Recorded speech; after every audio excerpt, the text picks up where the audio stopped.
Hi everyone, I'm Ian Harvey, massage therapist, and today we're going to talk about the hip flexors, Iliacus, Psoas, and its friends. This is for clients who have low back or SI joint pain, or if they have more complex stuff going on, such as some pain or clicking around front. In a second, we'll get a client on the table and do a long, luxurious demonstration, and then afterwards I'll show you a stretch that you can give your clients that will address this area. If you'd ever like to skip ahead to any part of this, click down in the chapters. I'll be showing you some variations of each of these techniques for each of these muscles. We'll start with what's most gentle and what's most friendly to the client's nervous system, and then we'll work a little bit more directly. Now, why would we want to work with the hip flexors? Well, the hip flexors, Psoas and Iliacus, both attach on the front of the pelvis and the low back. So these muscles are yanking in this direction. So if they're chronically tight, if they are sensitized, then that can, one, be pulling things forward, and two, be referring pain into this region, into the region of the QL and into the upper hips. And just as a disclaimer, I don't really work with these muscles on every client who has low back pain. I find that I can get a lot done just working in these areas with the upper hips and with the lateral pelvis and with tensor fasciae latae, which we'll talk about in a second. And, we get good resolution, so why work with these slightly more invasive areas? That's something that I keep in my back pocket if their recovery hits a plateau. We've done all this stuff, we've had a few sessions, and they've still got some lingering low back stuff. In that case, yeah, let's talk about some Iliacus work and then maybe some Psoas work. Another reason that I will work with this area is if the client reports that they've got some anterior hip pain. Now, I usually have to ask about this. If someone reports SI joint pain, low back pain, then I'll say, do you ever have anything around front, any pain or snapping? And about 20% of clients will say, oh yeah, I do have that. Like they don't really think to associate it with this low back stuff. They don't even think to tell us about it. So by asking, we can get a higher hit rate and learn more about what's going on in this area. Now, why might pain on the front of the hip be important? Well, it's because we've got a ligament here. It's the inguinal ligament. The inguinal ligament runs from right around the ASIS to the pubic bone. And this ligament acts as a restraint and as a redirecting sling for Iliacus and Psoas. So we've got this hard line of tough connective tissue right here. Psoas is running underneath it, Iliacus is running underneath it, and they are attaching at the lesser trochanter. I thought of it. They're attaching at the lesser trochanter, and as these pull, they are being redirected by that inguinal ligament. And if those muscles are chronically tight, if those muscles are sensitive, then that can feel like pain here. So I don't think that we need to work with the inguinal ligament directly. Like, this isn't the culprit here. This is this is the victim in this situation. If we can get Iliacus and Psoas to chill out a bit, this will be happier too. So the more complicated this hip, low back, SI situation seems to be, the more likely I am to want to work with these hip flexors. And so I will have a conversation with those clients. And this is about what that sounds like. So you've got some muscles that are on the front of your body, in your abdomen and on your hip, that pull your leg up. These are hip flexors, and some of these live in the bowl of your pelvis here, and another one lives on the front of your low back. So it's on the front of this lumbar spine, and these are all pulling forwards. I think that might have something to do with this sensation you're having on the front of your hip, and it could very well be having some effect on your low back. Imagine something pulling forward and what that might do right here. So, just give them a quick overview of the mechanics of this and why these might be related, and that's going to seem, if you can have them buy into the process, it's going to seem much less weird that you are working here. By the way, I've got another video for my Patreon supporters that's about smashing the pecs. If you'd like to see that, you can click on the Patreon link in the description. Let's get a client on the table and see what this looks like. So this is my friend Summer. Hello. And let's start by finding some landmarks. I've got my client just wearing some comfy clothes. And this can be done through clothes. This can also be done through a drape. The Psoas and the Iliacus stuff, you don't necessarily need to undrape their abdomen to work in those areas. You can just find the landmarks and then work into those anterior pelvis and abdominal areas. But first, finding some landmarks. Most important for all of this work is the ASIS. So, the ASIS is that knob or ridge of bone that is the anterior-most portion of this ilium, of this upper pelvis. And from here, we can find everything else that we need to find. Just inferior to this is tensor fasciae latae. Just medial to this and angled up a little bit is the bowl of the ilium, that iliac fossa, and that's where you're going to find Iliacus. And then the belly button is another important landmark, which we'll talk about why in a moment. If you cannot find your client's belly button through a quick visual inspection, then just have them pointed out, rather than searching around. So tensor fasciae latae might not be something that you think about when you're thinking about these hip flexors, but it is a hip flexor. It ties into this lateral fascia. So here is tensor fasciae latae, here is that IT band, and it is a tensor of that lateral fascia. It is also a medial or internal rotator. So this grabs this IT band, yanks it this way, and it helps to flex at the hip. This is something that I work on with every client. I think that the tensor fasciae latae tends to be overlooked quite frequently, and that it's very often involved in hip pain. It's involved in knee pain and lateral leg pain. And it can be a great introduction to all of the rest of this work. Rather than just diving directly into Iliacus or into Psoas work, I can start by making some nice comfortable pressure, some nice comfortable contact with this TFL. To do so, find that ASIS, the anterior superior iliac spine, and then come just south of it. You'll feel some soft tissue. If you would like to find the exact width and length of that TFL, you can kind of grab the tissue in this area and say to your client, so Summer, go ahead and wag your knee from left to right, very gently. And as she moves her knee internally, I feel a big muscle jump up, a lot bigger than you might expect. It's a big hot dog shaped muscle, and you can rest your leg. So, realizing that this is a big muscle, I can work rather broadly here. And my favorite tool for this is the heel of my hand. I take her ASIS, I place it in the palm of my hand, and then the heel of my hand just naturally rests on her TFL. From here I can do some gentle movement of the leg. I am giving her my weight. I think that that's important here. By giving her my weight into this tensor fasciae latae region, I'm also placing some pressure on the ASIS and compressing this pelvis toward the table.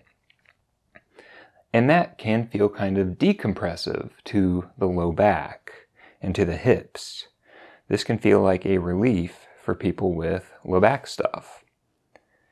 So, syncing with the heel of my hand, I can just hold this for a good 30 seconds, doing some gentle leg movement. This is a great time for making some contact with the inner thigh. Notice how I have my fingers pointed this direction rather than towards sensitive areas. This also just gives me a really nice leverage. It makes this very relaxing for my body. And I think that these two hand placements can be a great relief for someone with hip pain. And this can also feel like a very non-threatening way of contacting the inner thigh. Some other tools to use here are paired fingertips, a soft fist. I'm still just south of that ASIS. Can still do some movement. If you would like to intensify this, we can bring the leg off the table, drop that lower leg down, and now this is brought into a little bit of a stretch. and it's at just this nice different angle. This is also a great position for working with the quads. Now that the leg is down off the table, these are also brought into a state of stretch. And you can do some nice compressive work here. All this that I'm showing you right now is great for people who like more direct work, who like deeper pressure. Well, instead of giving them deeper pressure, I'll just intensify this by bringing these into a slight state of stretch. And you can bring their foot onto the bolster, and this brings the TFL into a state of extreme slack. So this is now very soft to the touch and allows me to sink even further. This is something to play with. If the client can't accept a lot of pressure here, then bring it into slack and work with it. Or if you're just working with this TFL from a lot of different angles, let's say this client has a lot of lateral thigh pain, some IT band stuff going on, then I'm going to work with TFL from a lot of different angles. I'm going to work with gluteus maximus from a lot of different angles. That is also a lateral fascia tensor. So with this TFL, I might just use this as an introduction. I think that this is worthwhile for anyone who has low back stuff. Once again, this can feel decompressive to that low back, but it's also introducing me to this part of the body.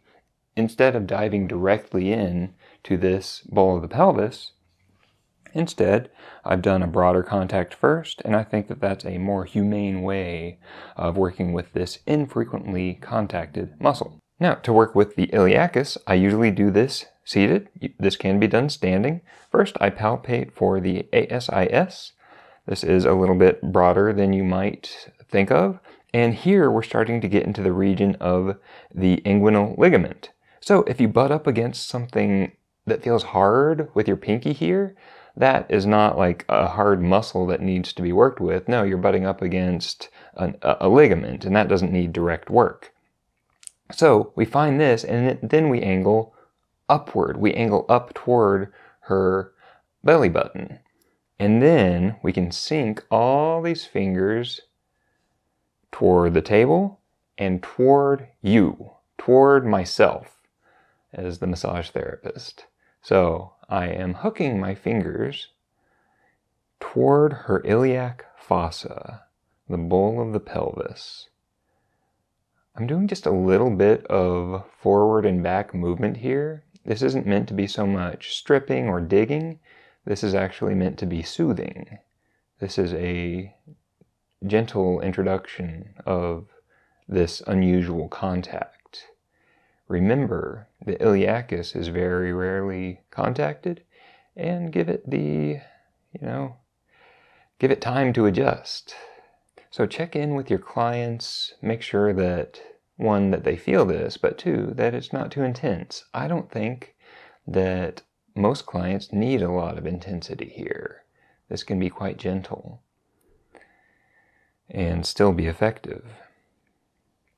On the other side of this ilium, I'm pressing in with my thumbs. Not so much to do a lot of work with this lateral pelvis, although there's a lot of good stuff that is a likely candidate for work. If someone has posterior pain and maybe even some anterior pain, I bet you $1 million that they've also got some lateral stuff going on, some gluteus medius and minimus stuff. So feel free to work in that area. But what I'm doing right now is just doing some supportive contact out on this lateral portion of the ilium as I allow my fingers to sink into that iliacus. If you'd like to confirm that you are on iliacus, you can have your client lift their knee from the table just by about 1/2 inch. So barely at all, lift that knee and let it rest. And you should feel quite a thick, strong muscle. This iliacus is a big boy. And when it jumps up, when they raise their knee, it should be pretty easily palpable. From here, I can invite my client to take some easy deep breaths. Some of you will feel yourself pushing my fingers away, and that is okay. And I like to remind my clients of that so that they don't just breathe exclusively into their chest. And I find that doing belly breathing here can accelerate this process a little bit. The softening happens a little bit easier. And you will feel softening just from this gentle contact. Right now I'm using finger pads. I'm not just using claws, I'm not just using fingertips. Instead, I'm choosing to stay broad with these finger pads. You'll find that this iliacus gradually melts under your fingertips, and you can follow that, sinking another inch or two, or, especially for the first session, you might just hang out at this more superficial level. And after 30 seconds, 45 seconds of breathing, move on. I think that this can be a very effective treatment for iliacus. Now, what if you've got a client who is used to hip flexor work? This isn't something that's new for them. They're used to having their iliacus contacted. They might even have a tool for self-massage for this area. Those things kind of scare me a little bit, but you know, I'm sure they can be used safely. You've got someone who knows this region and they know what they need out of here. They might prefer deeper pressure. For those clients, I can use doubled up spear hands. So I'm purposely being sharp with my fingertips here while still angling toward myself. I'm angling toward the iliac fossa rather than just straight down. That will be a useful angle. From here I can tilt my body from left to right. That's going to do some gentle stripping of this area. You can have the client drag their heel until their knee is up off the table and then come back down. So just go back and forth like that. And that is activating and then lengthening this muscle. This can feel quite intense. So for people who would like, who really want you to work this iliacus out, this can be a good way of doing it. And go ahead and rest that leg. You can also work with this iliacus with the leg off the table. Just realize that this is going to be in quite a state of stretch, and this can feel quite intense. This is a good position for exploring the breadth of this iliacus. It kind of brings it up into relief and allows you to feel the three-dimensionality of it and follow it as it travels down a bit. But remember that you'll eventually butt up against that inguinal ligament. If you've got a client who can't easily tolerate this iliacus work, for them I'll have them bring their hip up into flexion like this. Her foot is resting on the bolster. Here I like to place their knee against my side, against my rib cage here. And Summer, is it okay if I place your knee against my side here? Yes. Great, thank you. So I do like to have a little conversation before I do that. I've got her leg cradled. This tells the client that they don't need to do any stabilization right now, because if they felt like they needed to, or if their nervous system felt like it needed to brace, then it would use iliacus to do that. And for a more sensitive client, that's not something that I want. From here, once again, I find ASIS. I move just medially. And if I wanted to make this even more slack, I could move her knee medially. And from there, we can just make a gentle contact, do a little bit of sinking, and then head out. I don't think that for clients who have a very sensitive iliacus, I don't think that they need for me to dig. I don't think that they need for me to do a lot of sinking. All I want to do is send a message to her spinal cord that contact here and deformation of this muscle can be safe and even enjoyable. Now, you might be wondering, why don't I always start with the foot up on the bolster? Why don't I always start with this hip inflection and keep starting with this slack? It's because I want the client to feel this. I want them to perceive pressure. I want their nervous system to react. And so if I just started with it in its most slack state in every client, a lot of them would just feel nothing with that contact. I save that contact for variety's sake and for clients who are extra sensitive in this area. Next, let's talk about working with Psoas. So, first of all, find the ASIS, and then we're going to either just visually or having them point out their belly button.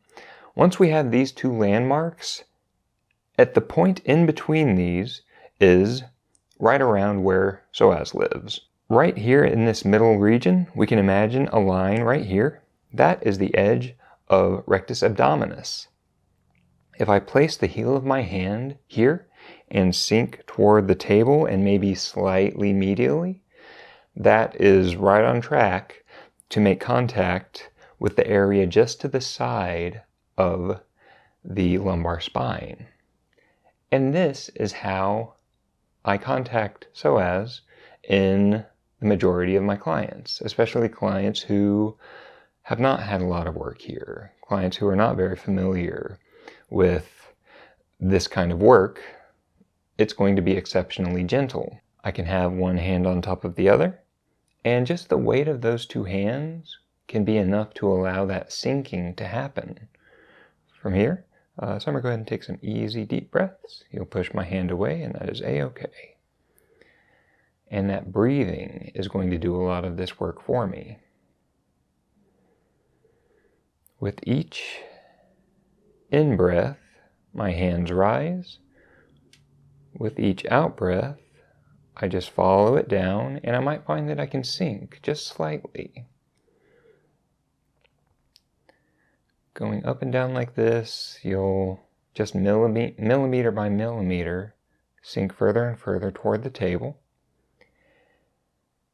And eventually you will reach a place that feels a little bit intense, and that's all I'm looking for. That is my stopping place for most clients. And I'll tell my client that. So Summer, I'm looking for a place that feels just a little bit intense. You'll kind of know it when I get there. Feels okay so far. Okay so far? Okay. And for that, we'll just keep breathing. And when we reach that place of intensity, I will confirm with my client that it's not painful or unpleasant. I think it's right there. Right there? Okay. So I'm not going to travel any further. I'm not going to sink any further. I'm going to be mindful and make sure that I just kind of stay at this depth.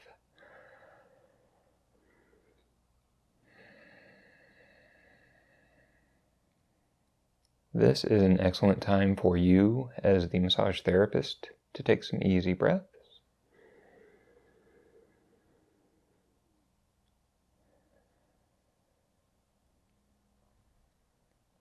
And what you might feel under your hands is this area becoming softer.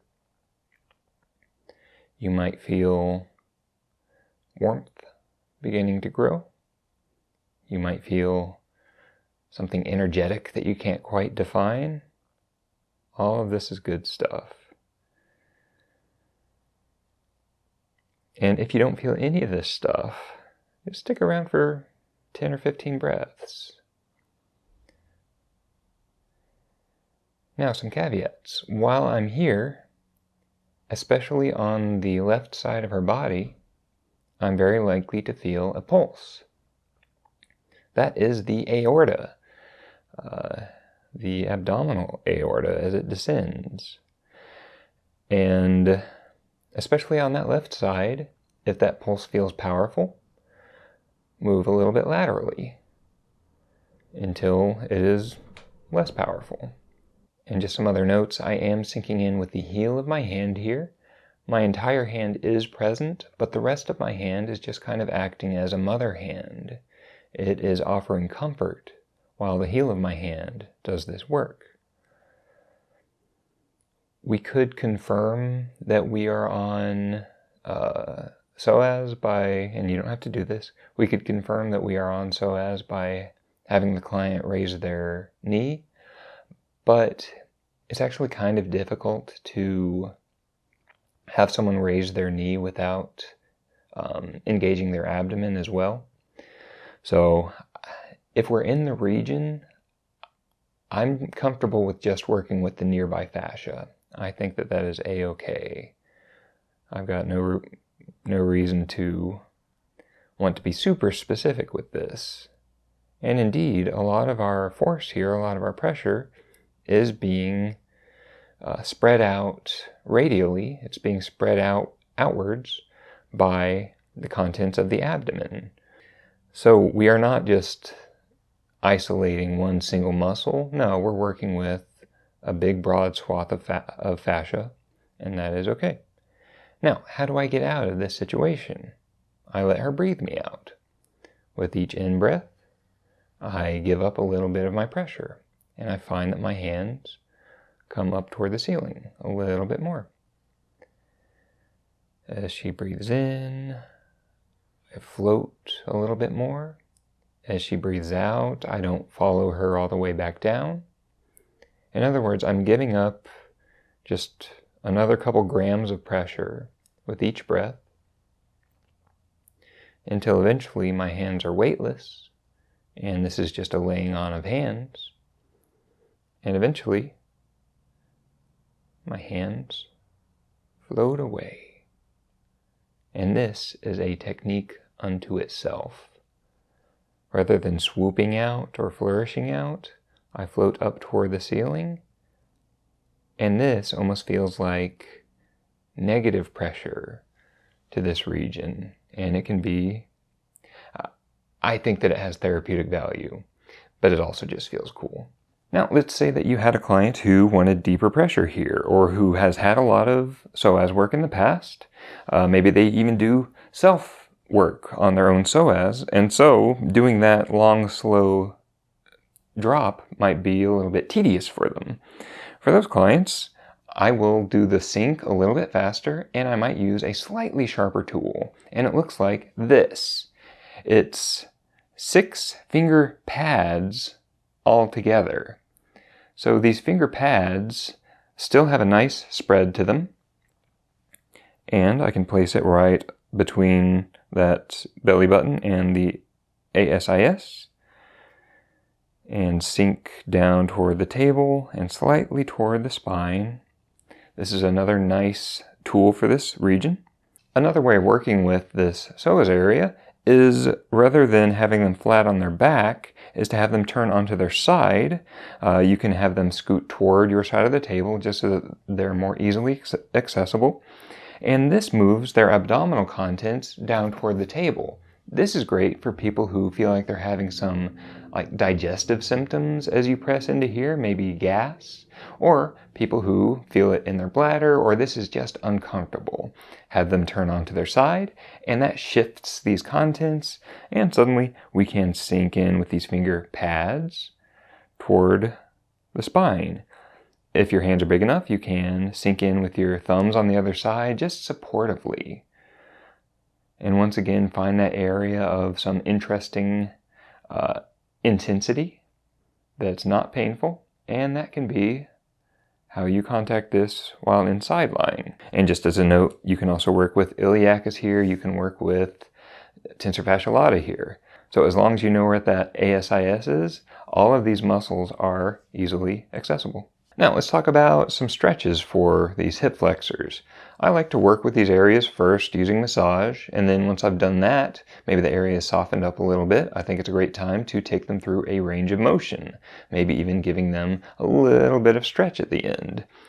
To do this is very easily done in side lying position. You can press their heel into your hip, bracing their leg on your arm, and then I've got my heel of hand right behind her greater trochanter, and I simply step back and rotate. And this is an excellent hip flexor stretch. Now, that side lying might not work well for you if you have them undressed and under a drape. You'd have to kind of get the drape tucked under their leg. It's not so easy. But while they're face down, this can be a little bit easier. You would bring the drape, you would drag it under their knee here, doing a little bit of a diaper drape. And now that I have her knee cupped in my upturned palm, and her leg resting against my upper forearm. I place the heel of my hand at her SI joint, and I just lean forward. And this brings her hip into flexion while her pelvis is nicely stabilized. Some other fun stuff to do here is to do P&F stretching. I do a little bit of stretching at her existing range of motion, and then I'll say, Summer, go ahead and press your knee down toward the table very gently, not too hard. Nice breath. And release. And from here we can go a little bit further. Then you can have them do just a very gentle pressure down toward the table while I'm still holding her up like this. Nice breath. And release. And make sure to stay in contact with your client about how this stretch is feeling as you do it. With Summer, I could probably stretch her another 20 degrees because she's flexible here. But for most clients, you would want to say, does this feel like a good stretch? This isn't too far. Things like that. So those are the various ways that I work with these hip flexors. I always work with TFL. I will frequently work with Iliacus, and I will sometimes work with Psoas. I find that I can get a lot done without this deeper abdominal work. But when it's indicated, yeah, we'll keep going in that direction. Now, what if your client can't tolerate abdominal or anterior pelvic contact? What if this is distressing to them? That can be the case for some people. What if this just feels terrible? For those clients, I have no ego about needing to contact these muscles. Like, if I don't touch psoas, then this won't work. I don't think that's true. I don't think that the body is that picky. And there's a lot that we can do to affect this area without working with it directly, such as those stretches that we showed, and even just some gentle stuff that your clients can do on their own. I'm about to show my favorite stretch for this area, but there are a lot of ways of creating some extension in this area. A lot of nice yoga routines that you could find on YouTube and send to your clients. So this is just one possibility of many. So this is how I explain this stretch to my clients. Go ahead and place your hands on a wall or another stable surface. Make sure that you're stable while you're doing this. One foot goes in front of the other. And then with this back leg, we are going to tuck the tailbone. As you tuck your tailbone, you should feel a stretch right through here. Now, some people just try to lunge forward away from their back leg, and that can be useful, but without that tailbone tuck, you won't really feel it right here. If you need to, you might move your foot from being facing outward to facing straight forward, and that might help you feel this one. And I'll explain to them that they can just pulse into and out of this about 5 times, switch legs, and then go on with their day. This can just be a very gentle reminder to these muscles that they are capable of stretching. All right, that's all I've got for you today. If you do anything different with these hip flexors, tell us all about it in the comments. Thanks for watching, consider subscribing, and I'll see you next time.